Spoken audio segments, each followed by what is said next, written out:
Household and consumers who traditionally leaned on banks for parking or investing their savings are increasingly turning to capital markets and other financial intermediaries. अगर आप stock market के सारे indices को देखते हो तो सबसे बुरे रिटर्न अगर किसी ने दिए हैं तो वो है बैंक निफ्टी। अगर आप बैंक निफ्टी के रिटर्न्स को स्टैंड अलोन देखते हो तो ये रिटर्न बुरे नहीं हैं 20.75%, लेकिन अगर आप बाकी इंडिसेस से कंपेयर करते हो pharma 52.47%, Nifty auto 69.23%, even Nifty IT 33.17%, जबकि निफ्टी रियलिटी ने तो 94.03% के रिटर्न दिए हैं और बैंक निफ्टी के रिटर्न ओवरऑल एवरेज से भी काफी कम है। तो यहाँ पर बेसिक सा सवाल सभी इन्वेस्टर के मन में आना लाजमी है, क्या जिस तरीके से बैंक्स ने पास्ट में रिटर्न दिए हैं आगे भी ये कंटिन्यू रहेगा?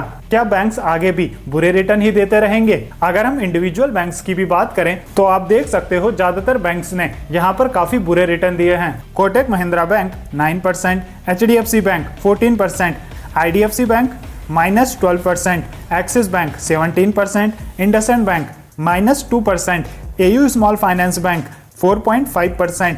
ऐसे ही आप स्क्रीन पर पढ़ सकते हो लगभग सभी बैंक्स ने एवरेज से भी काफी बुरे रिटर्न दिए हैं। अगर हम SBI, ICICI और फेडरल बैंक को छोड़ दें तो किसी भी बैंक ने 20% तक के रिटर्न पिछले एक साल में नहीं दिए हैं, जबकि पिछले एक साल में ओवरऑल मार्केट ने काफी अच्छे रिटर्न दिए हैं। इसका मतलब जो भी इन्वेस्टर्स अपना ज्यादातर पैसा बैंक्स में इन्वेस्ट कर रहे हैं या तो वो लॉस में है या फिर बहुत कम ही प्रॉफिट वहां से बना पाए हैं, और मैं भी उन्हीं में से एक हूँ, एक्सेप्टेड। क्या बात है सर, क्या बात है सर। अगर आप काफी लंबे टाइम से हमारी वीडियोस देखते हैं तो ज्यादातर इन्वेस्टमेंट हमने बैंक्स में ही की हैं, जिसको देखते हुए एक सवाल सभी इन्वेस्टर के मन में आ रहा है, क्या उन्हें बैंकिंग स्टॉक्स में कंटिन्यू करना चाहिए या फिर बाकी ऑप्शंस की ओर मूव करना चाहिए? तो ये समझने के लिए सबसे पहले हमें उन रीजंस को समझना होगा क्यों पिछले एक साल 2 साल में बैंक्स ने बुरा परफॉर्म किया है कंपेयर टू अदर इंडस्ट्रीज, और प्रेजेंट टाइम में ग्लोबली कौन कौन से चेंजेस हो रहे हैं, कौन कौन से फैक्टर्स हैं जो आने वाले टाइम में बैंक्स की ग्रोथ को डायरेक्टली या फिर इनडायरेक्टली इफेक्ट करेंगे। उन सभी मैटर्स को जब हम समझेंगे, उनके बारे में जानेंगे, तभी हम बेटर डिसीजन ले पाएंगे क्या हमें बैंकिंग सेक्टर में और ज्यादा इन्वेस्ट करना चाहिए या फिर जो भी हमारी इन्वेस्टमेंट है उसे वहां से निकाल कर किसी और इंडस्ट्री में अपना पैसा इन्वेस्ट करना चाहिए। लेकिन इसको समझने से पहले स्टॉक मार्केट का एक बेसिक सा रूल जो आपको हमेशा फॉलो करना चाहिए अगर आप चाहते हो आपका कम से कम नुकसान हो, और वो रूल कहता है आपको किसी भी सेक्टर में, चाहे वो कोई भी सेक्टर क्यों ना हो, अपने टोटल पोर्टफोलियो का 25% से ज्यादा पैसा इन्वेस्ट नहीं करना है और किसी भी सिंगल स्टॉक में 10% से ज्यादा पैसा इन्वेस्ट नहीं करना है। इस तरीके से अगर आप अपनी इन्वेस्टमेंट करोगे तो आप अपना मेजर लॉस होने से बचा सकते हो, क्योंकि अब आपने मिनिमम 4 सेक्टर में अपना पैसा इन्वेस्ट किया होगा और मिनिमम 10 स्टॉक्स आपके पोर्टफोलियो में होंगे जो आपके रिस्क को डाइवर्सिफाई करेंगे। और अगर आपको किसी सेक्टर पर बहुत ज्यादा कन्विक्शन भी है तब भी आपकी वहां पर मैक्सिमम इन्वेस्टमेंट 30% से तो कम ही होनी चाहिए और किसी इंडिविजुअल स्टॉक्स में 15% से कम। और इस सिंगल रूल फॉलो करने से आप अपना मेजर लॉस होने से बचा सकते हो। उन 90% इन्वेस्टर से बेटर इन्वेस्टमेंट कर सकते हो जो किसी एक या 2 स्टॉक्स में ही अपना पूरा पैसा उड़ेल देते हैं या फिर किसी एक सेक्टर को लेकर इतने ऑप्टिमिस्टिक हो जाते हैं कि अपना सारा पैसा उसी एक सेक्टर में लगा देते हैं। और ये गलती आपको नहीं करनी है क्योंकि आप हो स्मार्ट। बात करें बैंकिंग स्टॉक्स के फॉल की, जैसा कि आपको पता है बैंक अपना मेजर पैसा इन 2 तरीकों से ही कमाती है। पहला तरीका नेट इंटरेस्ट मार्जिन और दूसरा charges, low bank balance charges, SMS charges, credit card, debit card renewal charges, foreign currency charges, इसी प्रकार के अलग अलग चार्जेस जो बैंक कस्टमर पर लगाती है, वहां से बैंक अपना पैसा कमाती है। और दूसरा सोर्स है नेट इंटरेस्ट मार्जिन, जिसमें बैंक आम पब्लिक से डिपॉजिट की फॉर्म में, चाहे वो सेविंग हो, करंट अकाउंट हो या फिर फिक्स्ड डिपॉजिट हो, अलग अलग फॉर्म में पैसा लेती है, जिसके लिए बैंक उन्हें एक फिक्स्ड अमाउंट ऑफ इंटरेस्ट भी पे करती है। उसके बाद वही पैसा बैंक अदर कस्टमर्स को लोन की फॉर्म में देती है ज्यादा इंटरेस्ट पर। अब जिस इंटरेस्ट पर बैंक ने अपना पैसा दिया है और जो इंटरेस्ट बैंक पब्लिक को पे कर रही है, इन 2 के बीच के डिफरेंस को ही हम नेट इंटरेस्ट मार्जिन कहते हैं। फॉर एग्जाम्पल, अगर बैंक पब्लिक को एवरेज 4% का रिटर्न दे रही है और लोन की फॉर्म में या फिर किसी और फॉर्म में बैंक पब्लिक से 9% का रिटर्न कमा रही है तो बैंक का जो नेट इंटरेस्ट मार्जिन निकल कर आएगा वो आएगा 5% और यहीं से बैंक की मेजर कमाई होती है। पर जो ये इंटरेस्ट रेट है, कितने इंटरेस्ट पर पब्लिक से पैसा लेना है, कितने इंटरेस्ट पर पब्लिक को ही पैसा लोन की फॉर्म में देना है, ये डिसाइड कौन करेगा? आपको लगता होगा बैंक्स, और वो सही भी है, लेकिन बैंक्स उस तोते की तरह हैं जिसकी चाबी आरबीआई के पास है।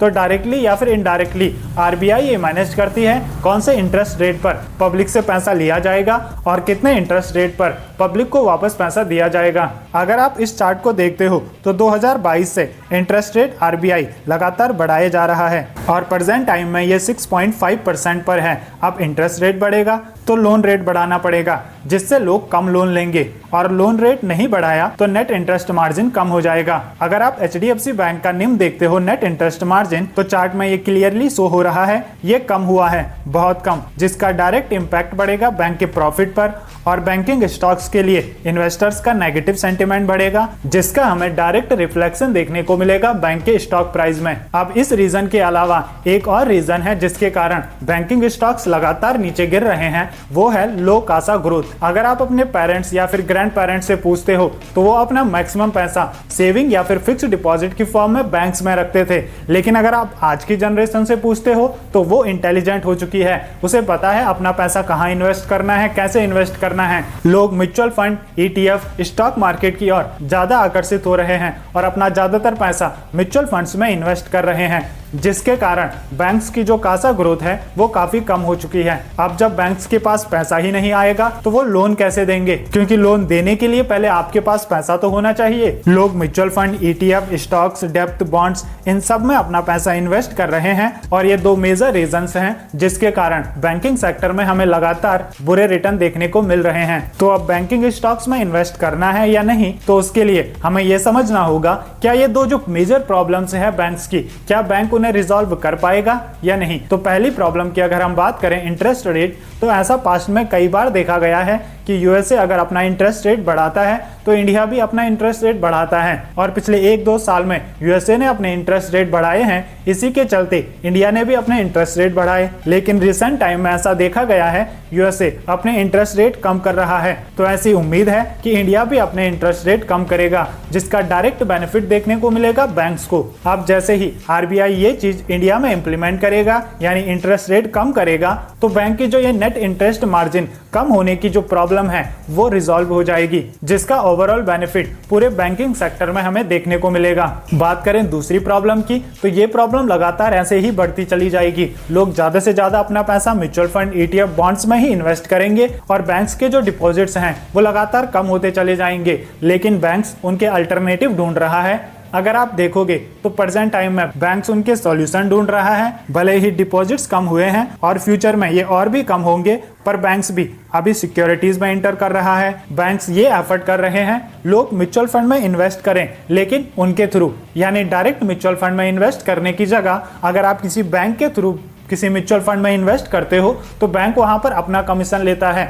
और ऐसे ही बैंक्स के पास अलग अलग पॉलिसीज हैं, इंश्योरेंस पॉलिसीज, बैंक चाहता है आप उनसे खरीदो। पॉलिसीज के साथ ही UPI, QR code, foreign remittance, foreign currency deposits, ऐसे ही अलग अलग फील्ड्स में बैंक्स इंटर कर रहे हैं और यहाँ से बैंक्स की अच्छी खासी कमाई हो रही है। और स्टॉक मार्केट में किसी भी बैंक का या फिर किसी भी कंपनी का स्टॉक ऊपर जाएगा या नीचे आएगा वो डायरेक्टली डिपेंड करता है बैंक के रेवेन्यू पर और उसके प्रॉफिट पर। तो चाहे डिपॉजिट्स कम हो, बैंक बाकी जगह में, बाकी फील्ड्स में एंट्री लेकर अपने रेवेन्यू और प्रॉफिट को तो मेंटेन कर ही रहा है। अगर आप बैंक्स की बैलेंस शीट को भी देखते हो तो ना तो बैंक्स के रेवेन्यू गिरे हैं और ना ही प्रॉफिट गिरे हैं, वो लगातार पिछले कुछ सालों से बढ़े जा रहे हैं। और अगर डिपॉजिट कम होने से बैंक बंद होने होते तो पहले डेवलप्ड कंट्रीज में हमें ये देखने को मिलता। अमेरिका, कनाडा, ऐसी डेवलप्ड कंट्रीज जहां पर लोग अपना मैक्सिमम पैसा, इंडिया में तो केवल 4% लोग ही स्टॉक मार्केट में इन्वेस्ट करते हैं, अमेरिका में 60% लोग अपना पैसा स्टॉक मार्केट में इन्वेस्ट करते हैं, लेकिन बैंक्स तो वहां पर भी काम कर रहे हैं, वहां पर भी ग्रो हो रहे हैं। क्यों? क्योंकि बैंक्स अलग अलग फील्ड में एंट्री कर चुके हैं। तो फ्यूचर में ऐसे बैंक्स जो तेजी के साथ चेंज होंगे, जो टाइम के साथ अपने प्लानिंग को चेंज करेंगे, अपनी स्ट्रेटजीज को चेंज करेंगे, नए मार्केट को अडॉप्ट करेंगे, ऐसे बैंक्स डेफिनेटली आने वाले टाइम में भी ग्रो करते चले जाएंगे। और जैसे जैसे इंडिया की इकोनॉमी ग्रो होगी, बैंकिंग सेक्टर भी ग्रो होगा। तो मैं अभी भी इस सेक्टर को लेकर ऑप्टिमिस्टिक हूं और मुझे लगता है आने वाले 3 से 5 सालों में ये सेक्टर काफी तेजी के साथ ग्रो करने वाला है। मैं पर्सनली इसमें इन्वेस्टेड रहूंगा। आपकी आगे की इन्वेस्टमेंट स्ट्रेटजी क्या होने वाली है? क्या आप बैंकिंग स्टॉक्स को अभी भी प्रेफर करोगे या नहीं? अपनी राय आप कमेंट बॉक्स में हमारे साथ शेयर कर सकते हो। इसके अलावा अगर आपको ये समझना है कि किसी भी बैंकिंग स्टॉक को चूज करने से पहले आपको कौन कौन सी चीजें ध्यान में रखनी चाहिए, कौन सी बैंकिंग कंपनी में आपको इन्वेस्ट करना चाहिए, तो उस पर हम पहले ही एक वीडियो बना चुके हैं, जिसे आप देख सकते हो यहाँ पर टैप करके। मैं मिलूंगा आपको उसी वीडियो में। तब तक के लिए good bye. Keep learning, keep growing.